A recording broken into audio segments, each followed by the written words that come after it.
एक ढोंगी बाबा राजकुमारी के घर आया और कहने लगा, भिक्षाम देही, कोई है घर में।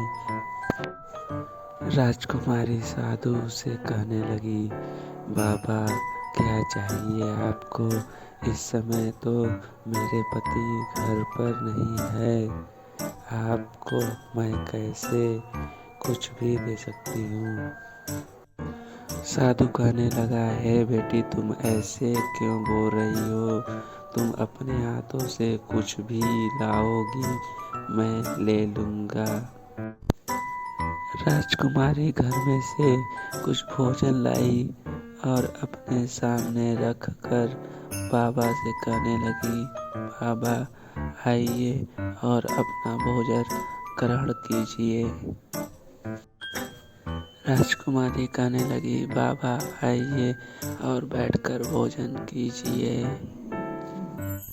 बाबा भोजन करने के लिए चल रहे थे, तभी बीच में उन्हें कोई शक्ति रोक रही थी, वह नहीं आ पा रहे थे।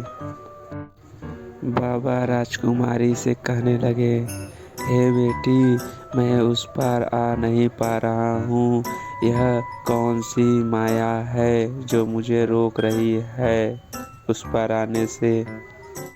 राजकुमारी कहने लगी, हे साधु बाबा, आप कौन है? आप अपने असली रूप में आइए, क्योंकि मेरे पति एक लकीर खींच के गए हैं।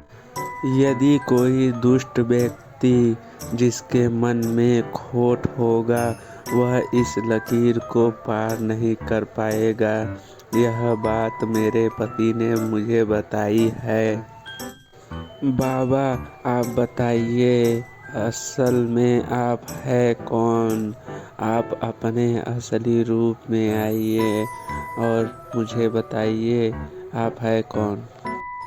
बाबा हवा में उड़ने लगा और कहने लगा, हे राजकुमारी, मैं तुझे ही लेने आया था, पर तुम्हारे पति द्वारा खींचे गए इस लकीर को मैं पार नहीं कर पा रहा, इसलिए मैं अंदर आने का प्रयत्न कर रहा था कि मैं अंदर आऊं और तुझे उठा ले जाऊं।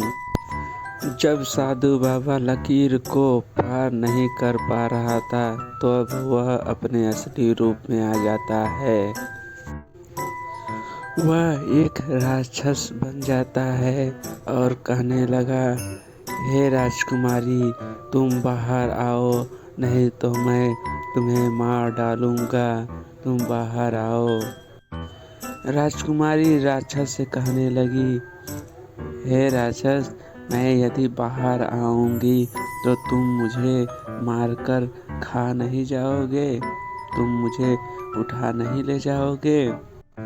राजकुमारी कहती है, मेरे पति इस लकीर को बनाकर बहुत ही अच्छा किए हैं, नहीं तो आज मैं जिंदा नहीं बच पाती।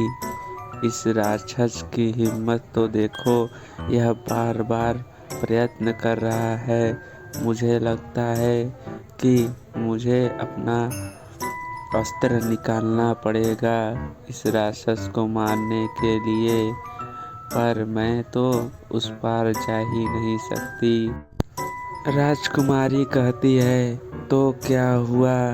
वह दुष्ट राक्षस भी तो इस पार नहीं आ पाएगा।